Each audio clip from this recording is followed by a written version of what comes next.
Coming up on the program, another blast occurs in northern Nigeria, specifically in Gombe State. There are conflicting reports concerning the death toll, but as things stand now, we're looking at nothing less than 37 deaths.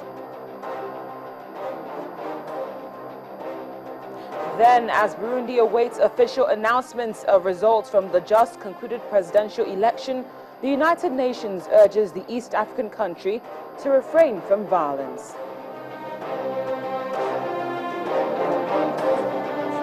And later on, Kenya is set to welcome President Barack Obama, and security will dominate the talks.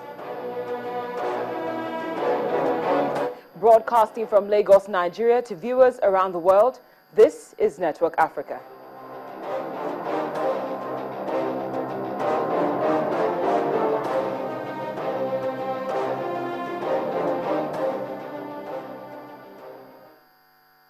Hello and welcome to Network Africa on Channels Television with me, Cynthia Are.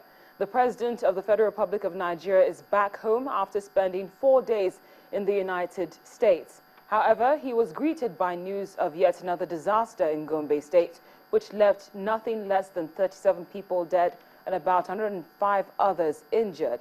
The unfortunate incident occurred after multiple bombs went off at 2 bus stations in the northern Nigerian city of Gombe.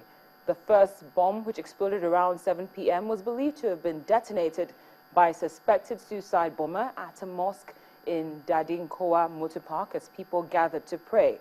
Another 2 blasts occurred at the gate of the major Duku bus station and a small market nearby.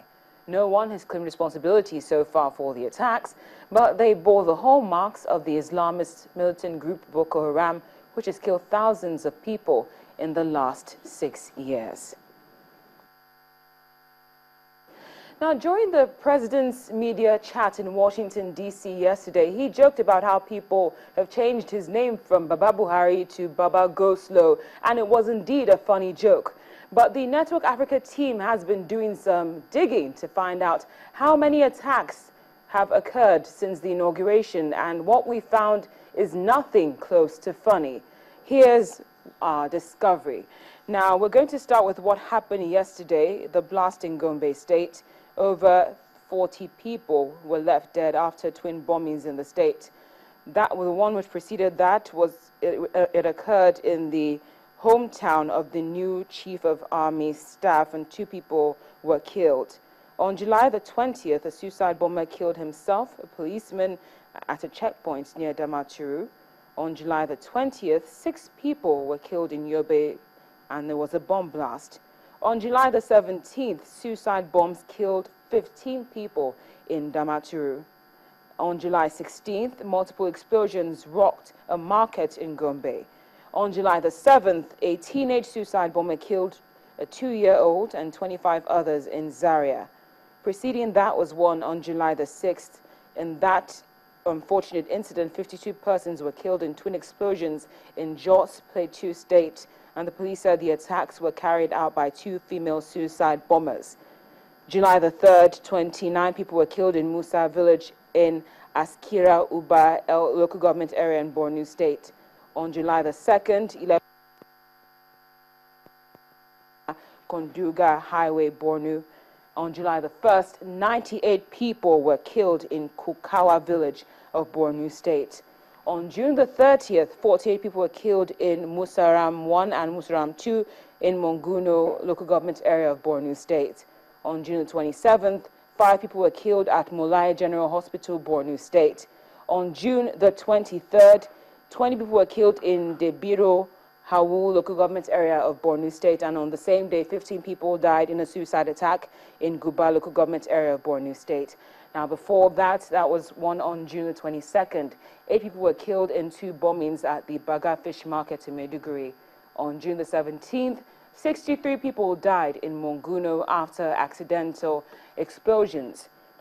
On June the 15th, 11 people were killed in twin suicide bombings in Potiskum. June the 11th, 37 people were killed as Boko Haram attacked Borno communities there. On June the 7th, 3 people were killed in suicide bombings on Baga Monguno Highway. On June the 5th, 40 people were killed in a suicide attack in Jimeta Modern Market of Yola State. On June the 4th, 2 died in a suicide bombing near military checkpoints in Maiduguri. On June the 3rd, 4 people were killed in Baga attack. On June the 2nd, 50 people were killed in Maiduguri abattoir bombing. On May the 31st, 4 people were killed at Gamboro Market, Maiduguri. On May the 30th, which was a day after the inauguration, 26 people were killed in Bornu Mosque explosion and another 13 in an attempted attack on Maiduguri. Now, those are indeed alarming figures, but we'll go to Gombe State now, where our correspondent, Jonathan Gopep, joins us to give us the latest on the attack which occurred at about 7 p.m. yesterday. Jonathan, thank you very much for your time. Thank you so much. Good evening. Good evening. First of all, we're glad to know that you're safe. Kindly tell us what's the latest.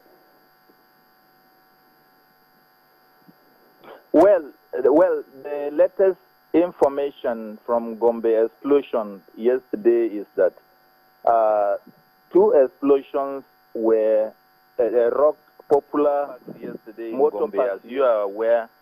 The first one was at Dadinkowa Motor Park, and it occurred around 7:50 in the evening. And the second one, it's just an hour interval. That one took place at the Duku Motor Park. Duku Motor Park is also a very popular motor park where passengers board the commercial vehicles to Kano, Borno, Maiduguri, and so many other places. Well, Jonathan, sorry to cut you short at this point, but we know there were conflicting. The Chief Medical Director of the Specialist Hospital, Dr. Rashid Ardu, confirmed that 15 people were killed died in that hospital. 15 others were admitted, while 56 had minor bruises, minor injuries, were treated and discharged. He also informed me that a pregnant woman went through a series of trauma. She was operated upon, and baby boy was rescued. Mother and the baby are all in safe condition. Well, that's some then good at news. the Federal Medical Center, also in Gombe, very close to the specialist, not too far apart, the Deputy Director of the Public Relations, Harun Asir Rashid, confirmed that 21 dead bodies were in the hospital, while 36 are currently on admission. 9 were treated and discharged. So on the whole,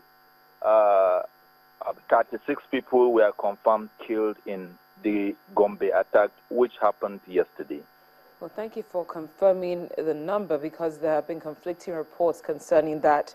Thank you so much, Jonathan, and please stay safe. Thank you. Thank you. Thank you. Our Gombe State correspondent, Jonathan Gopep in Gombe.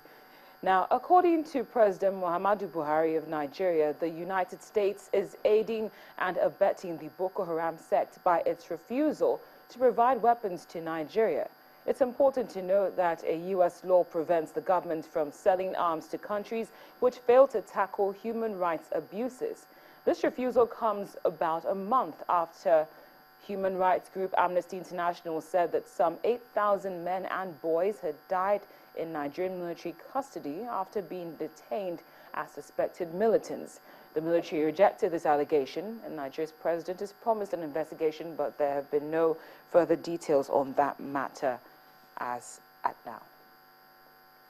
Our preventive terrorism experts, Mr. Temitope Olodo, joins us from London for more on this story. Mr. Olodo, thank you for your time.